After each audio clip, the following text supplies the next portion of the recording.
The Fetishism of Commodities and the Secret Thereof, from Capital Volume 1, by Karl Marx, 1867. A commodity appears at first sight, a very trivial thing, and easily understood. Its analysis shows that it is, in reality, a very queer thing, abounding in metaphysical subtleties and theological niceties. So far as it is of value in use, there is nothing mysterious about it. Whether we consider it from the point of view that by its properties it is capable of satisfying human wants, or from the point of those properties are the product of human labor, it is as clear as noonday that man, by his industry, changes the forms of the materials furnished by nature in such a way as to make them useful to him. The form of wood, for instance, is altered by making a table out of it. Yet, for all that, the table continues to be that common everyday thing, wood. But so soon as it steps forth as a commodity, it is changed into something transcendent. It not only stands with its feet on the ground, but, in relation to all other commodities, it stands on its head and evolves out of its wooden brain grotesque ideas, far more wonderful than table turning ever was. The mystical character of commodities does not originate, therefore, in their use value. Just as little does it proceed from the nature of the determining factors of value. For, in the first place, however varied the useful kinds of labor or productive activities may be, it is a physiological fact that they are functions of the human organism, and that each such function, whatever may be its nature or form, is essentially the expenditure of human brain, nerves, muscles, and secondly, with that regard to that which forms the groundwork from the quantitative determination of value, namely, the duration of that expenditure, or the quantity of labor, it is quite clear that there is a palpable difference between its quantity and quality. In all states of society, the labor time that it costs to produce the means of subsistence must necessarily be an object of interest to mankind, though not of equal interest in different stages of development. And lastly, from the moment that men in any way work for one another, their labor assumes a social form. Whence then arises the enigmatical character of the product of labor so soon as it assumes the form of commodities. Clearly from this form itself, the equality of all sorts of human labor is expressed objectively by their products all being equally values. The measure of the expenditure of labor power by the duration of that expenditure takes the form of the quantity of value of the products of labor. And finally, the mutual relations of the producers, within which the social character of their labor affirms itself, take the form of a social relation between the products. A commodity is therefore a very mysterious thing, simply because in it the social character of men's labor appears to them as an objective character stamped upon the product of that labor. Because the relation of the producers to the sum total of their own labor is presented to them as a social relation, existing not between themselves, but between the products of their labor, this is the reason why the products of labor become commodities, social things, whose qualities are at the same time perceptible and imperceptible by the senses. In the same way, the light from an object is perceived by us not as the subjective excitation of our optic nerve, but as the objective form of something outside the eye itself. But in the act of seeing, there is at all events an actual passage of light from one thing to another, from the external object to the eye. There is a physical relation between physical things, but it is different with commodities. There, the existence of the things qua commodities and the value of relation between the products of labor which stamps them as commodities have absolutely no connection with their physical properties and with the material relations arising therefrom. There, it is a definite social relation between men that assumes in their eyes the fantastic form of relation between things. In order, therefore, to find an analogy, we must have recourse to the mist enveloped regions of the religious world. In that world, the productions of the human brain appear as independent beings endowed with life and entering into relation both with one another and the human race. So it is in the world of commodities with the products of men's hands. This I call the fetishism, which attaches itself to the products of labor, so soon as they are produced as commodities, and which is therefore inseparable from the production of commodities. This fetishism of commodities has its origin, as the foregoing analysis has already shown, when in the peculiar social character of the labor that produces them. As a general rule, articles of utility become commodities only because they are products of the labor of private individuals or groups of individuals who carry on their work independently of each other. The sum total of the labor of all these private individuals forms the aggregate labor of society. Since producers do not come into social contact with each other until they exchange their products, the specific social character of each producer's labor does not show itself except in the act of exchange. In other words, the labor of the individual asserts itself as a part of the labor of society only by means of the relations which the act of exchange establishes directly between the products and indirectly through them between the producers. To the latter, therefore, the relations connecting the labor of one individual with that of the rest appear not as direct social relations between individuals at work, but as what they really are: material relations between persons and social relations between things. It is only by being exchanged that the products of labor acquire as values one uniform social status, distinct from their varied forms of existence as objects of utility. This division of a product into a useful thing and a value becomes practically important only when exchange has acquired such an extension that useful articles are produced for the purpose of being exchanged, and their character as values has therefore to be taken into account beforehand during production. From this moment, the labor of the individual producer acquires socially a twofold character. On the one hand, it must, as a definite useful kind of labor, satisfy a definite social want, and thus hold its place as part and parcel of the collective labor of all, as a branch of social division of labor that has sprung up spontaneously. On the other hand, it can satisfy the manifold wants of the individual producer himself, only insofar as the mutual exchangeability of all kinds of useful private labor is an established social fact. And therefore, the private useful labor of each producer ranks on an equality with that of all others. The equalization of the most different kinds of labor can be the result only from an abstraction from their inequalities, or of reducing them to their common denominator, the expenditure of human labor power or human labor in the abstract. The twofold social character of the labor of the individual appears to him, when reflected in his brain, only under those forms which are impressed upon that labor in everyday practice by the exchange of products. In this way, the character that his own labor possesses of being socially useful takes the form of the condition that the product must be not only useful, but useful for others, and the social character that his particular labor has of being the equal of all other particular kinds of labor takes the form that all the physically different articles that are the products of labor have one commonality, viz., that of having value.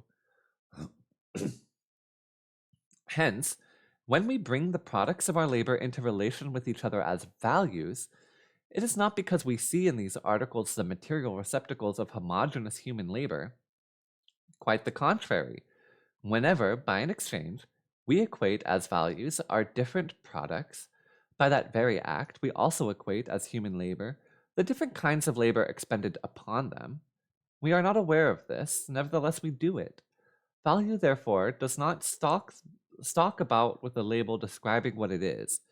It is value, rather, that converts every product into a social hieroglyphic. It is value, rather, that converts every product into a social hieroglyphic. Later on, when we try to decipher the hieroglyphic, to get behind the secret of our own social products, for to stamp an object of utility as a value, is just as much a social product as language. The recent scientific discovery that the products of labor, so far as they are values, are but material expressions of the human labor spent in their production, marks indeed an epoch in the history of the development of the human race, but by no means dissipates the mist through which the social character of labor appears to us to be an objective character of the products themselves. The fact that in the particular form of production with which we are dealing, the production of commodities, the specific social character of private labor carried on independently consists in the equality of every kind of that labor, by virtue of its being human labor, which character, therefore, assumes in the product the form of value. This fact appears to the producers, notwithstanding the discovery above referred to be just as real and final as the fact that, after the discovery by science of the component gases of air, the atmosphere itself remained unaltered. What, first of all, practically concerns producers when they make an exchange is the question how much of some other product they get for their own, in what proportions the products are exchangeable. When these proportions have, by custom, attained a certain stability, they appear to result from the nature of the products, so that, for instance, 1 ton of iron and 2 ounces of gold appear as naturally to be of equal value as a pound of gold and a pound of iron, in spite of their different physical and chemical qualities, appear to be of equal weight. The character of having value, when once impressed upon products, obtains fixity only by reason of their acting and reacting upon each other as quantities of value. These quantities vary continually, independently of the will, foresight, and action of the producers. To them, their own social action takes the form of the action of objects, which rule the producers instead of being ruled by them.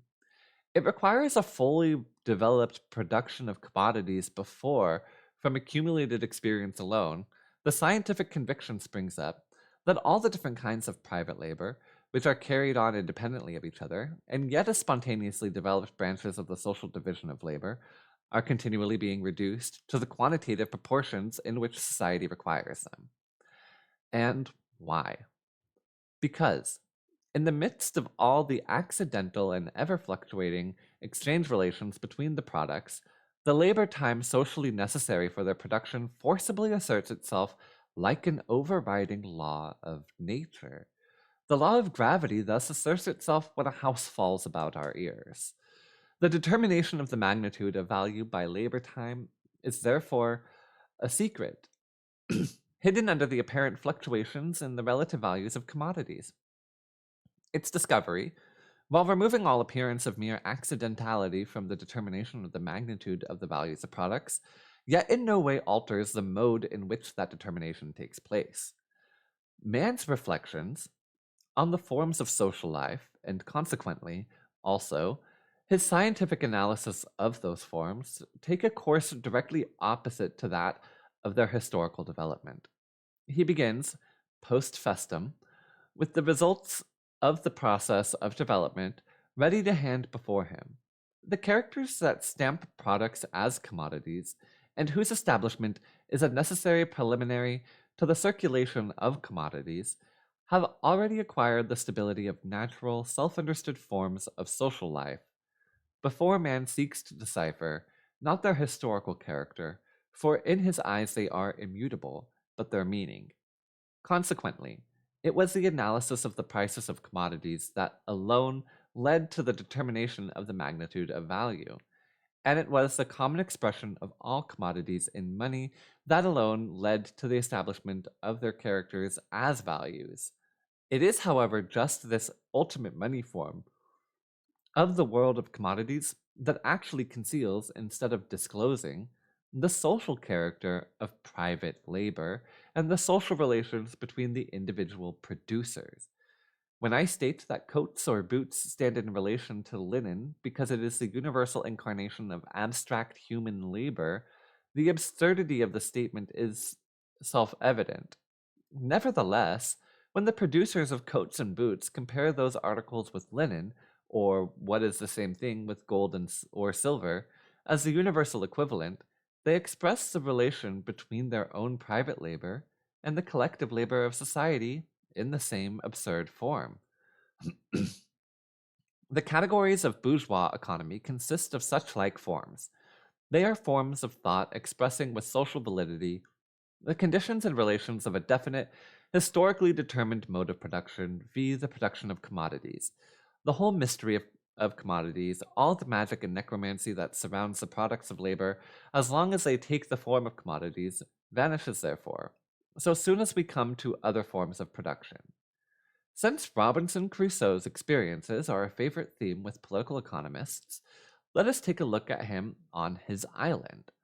Moderate though he be, yet some few wants he has to satisfy, and must therefore do a little useful work of various sorts, such as making tools and furniture, taming goats, fishing and hunting. Of his prayers and the like, we take no account, since they are a source of pleasure to him, and he looks upon them as so much recreation. In spite of the variety of his work, he knows that his labor, whatever its form, is but the activity of one and the same Robinson, and consequently that it consists of nothing but different modes of human labor. Necessity itself compels him to apportion his time accurately between his different kinds of work. Whether one kind occupies a greater space in his general activity than another depends on the difficulties, greater or less as the case may be to be overcome in attaining the useful effect aimed at. This our friend Robinson soon learns by experience, and having rescued a watch, ledger, and pen and ink from the wreck, commences, like a true born Briton, to keep a set of books. His stock book contains a list of the objects of utility that belong to him, of the operations necessary for their production, and lastly, of the labor time that definite quantities of those objects have, on an average, cost him. All the relations between Robinson and the objects that form this wealth of his own creation are here so simple and clear as to be intelligible without exertion, even to Mr. Sedley Taylor. And yet those relations contain all that is essential to the determination of value. Let us now transport ourselves from Robinson's Island bathed in light to the European Middle Ages shrouded in darkness. Here, instead of the independent man, we find everyone dependent, serfs and lords, vassals and suzerains, laymen and clergy.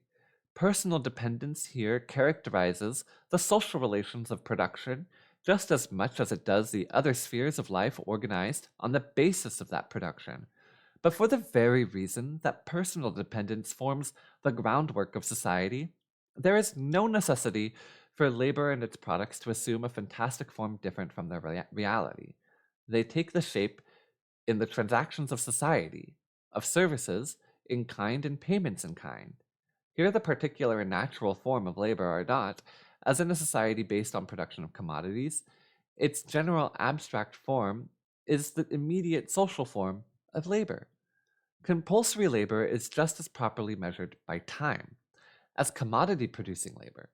But every serf knows that what he extends in the service of his lord is a definite quantity of his own personal labor power. The tithe to be rendered to the priest is more matter of fact than his blessing. No matter, then, what we may think of the parts played by the different classes of people themselves in the society, the social relations between individuals in the performance of their labor appear at all events as their own mutual personal relations, and are not disguised under the shape of social relations between the products of labor. For an example of labor in common or directly associated labor, we have no occasion to go back to that spontaneously developed form which we find on the threshold of the history of all civilized races. We have one close at hand in the patriarchal industries of a peasant family that produces corn, cattle, yarn, linen, and clothing for home use. These different articles are, as regards the family, so many products of its labor, but as between themselves, they are not commodities. The different kinds of labor, such as tillage, cattle tending, spinning, weaving, and making clothes, which result in the various products, are in themselves, and such as they are, direct social functions, because functions of the family, which, just as much as a society based on the production of commodities, possesses a spontaneously developed system of division of labor, the distribution of the work within the family, and the regulation of the labor time of several members depend as well upon differences of age and sex as upon natural conditions varying with the seasons.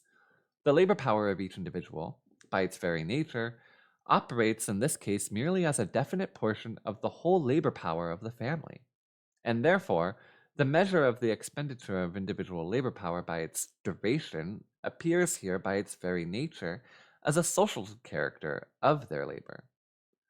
Let us now picture to ourselves, by way of change, a community of free individuals, carrying on their work with the means of production in common, in which the labor power of all the different individuals is consciously applied as the combined labor power of the community. All the characteristics of Robinson's labor are here repeated, but with this difference, that they are social instead of individual. Everything produced by him was exclusively the result of his own personal labor, and was therefore simply an object of use for himself. The total product of our community is a social product. One portion serves as fresh means of production and remains social, but another portion is consumed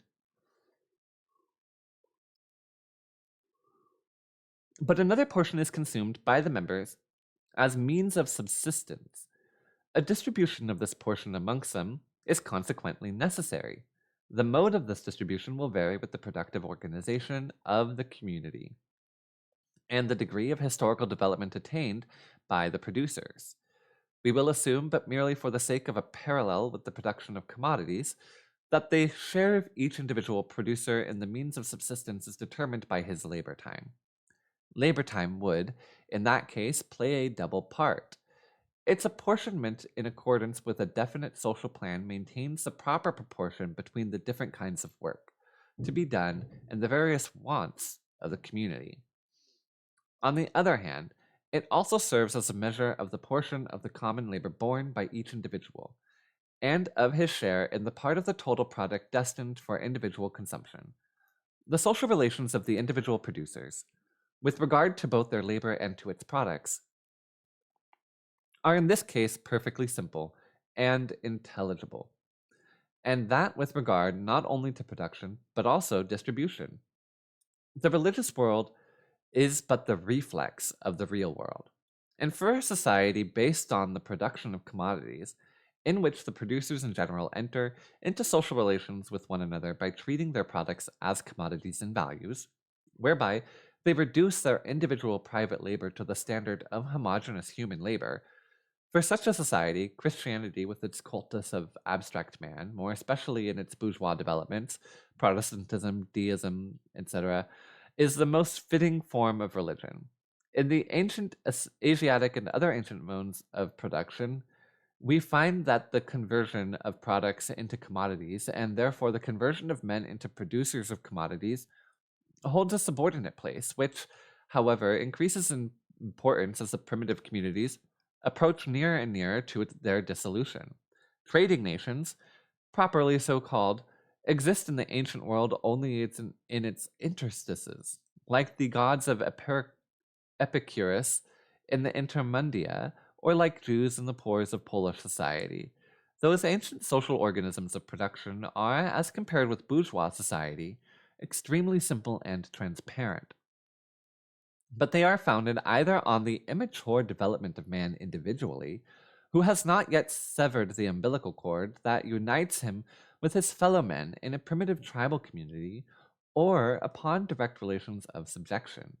They can arise and exist only when the development of the productive power of labor has not risen beyond a low stage, and when, therefore, the social relations within the sphere of material life between man, and between man and nature, are correspondingly narrow. This narrowness is reflected in the ancient worship of nature, and in the other elements of the popular religions. The religious reflex of the real world can, in any case, only then finally vanish when the practical relations of everyday life offer to man none but perfectly intelligible and reasonable relations with regard to his fellowmen and nature. The life process of society, which is based on the process of material production, does not strip off its mystical veil until it is treated as production by freely associated men and is consciously regulated by them in accordance with a settled plan. This, however, demands for society a certain material groundwork or set of conditions of existence, which in their turn are the spontaneous product of a long and painful process of development. Political economy has indeed analyzed, however incompletely, value and its magnitude, and has discovered what lies beneath these forms. But it has never once asked the question why labor is represented by the value of its product and labor time by the magnitude of that value. These formulae, which bear it stamped upon them in unmistakable letters that they belong to a state of society in which the process of production has the mastery over man instead of being controlled by him, such formulae appear to the bourgeois intellect to be as much a self-evident necessity imposed by nature as productive labor itself. Hence, forms of social production that preceded the bourgeois form are treated by the bourgeoisie in much the same way as the fathers of the church treated pre-Christian religions. To what extent some economists are misled by the fetishism inherent in commodities, or by the objective appearance of the social characteristics of labor, is shown, amongst other ways, by the dull and tedious quarrel over the part played by nature in the formation of exchange value. Since exchange value is a definite social manner of expressing the amount of labor bestowed upon an object, nature has no more to do with it than it has in fixing the course of exchange. The mode of production in which the product takes the form of a commodity, or is produced directly for exchange, is the most general and most embryonic form of bourgeois production. It therefore makes its appearance at an early date in history. Though not in the same predominating and characteristic manner as nowadays. Hence, its fetish character is comparatively easy to be seen through. But when we come to more concrete forms, even this appearance of simplicity vanishes. Whence arose the illusions of the monetary system? To it, gold and silver, when serving as money, did not represent a societal relation between producers, but were natural objects with strange social properties, and modern economy, which looked down with such disdain on the monetary system, does not its superstition come out as clear as noonday whenever it treats of capital? How long is it since economy discarded the physiocratic illusion that rents grow out of the soil and not out of society? But not to anticipate, we will content ourselves with yet another example relating to the commodity form. Could commodities themselves speak, they would say, our use value may be a thing that interests men. It is no part of us as objects. What, however, does belong to us as objects is our value. Our natural intercourse as commodities proves it. In the eyes of each other, we are nothing but exchange values. Now listen how these commodities speak through the mouth of the economist. Value, i.e., exchange value, is a property of things, riches, i.e., use value, of man. Value, in this sense, necessarily implies exchanges. Riches do not. Riches, use value, are the attribute of men. Value is the attribute of commodities. A man or a commodity is rich. A pearl or a diamond is valuable. A pearl or a pearl or a diamond is valuable as a pearl or a diamond. So far, no chemist has ever discovered exchange value in either a pearl or a diamond. The economic discoverers of this chemical element, who, by the by, lay special claim to critical acumen, find, however, that the use value of objects belongs to them independently of their material properties, while their value, on the other hand, forms a part of them as objects.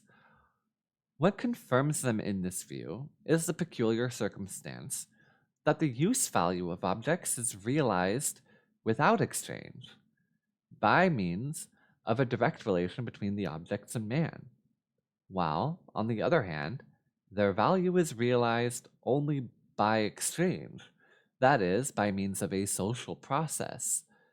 Who fails here to call to mind our good friend Dogberry, who informs neighbor Seacole that to be a well-favored man is the gift of fortune, but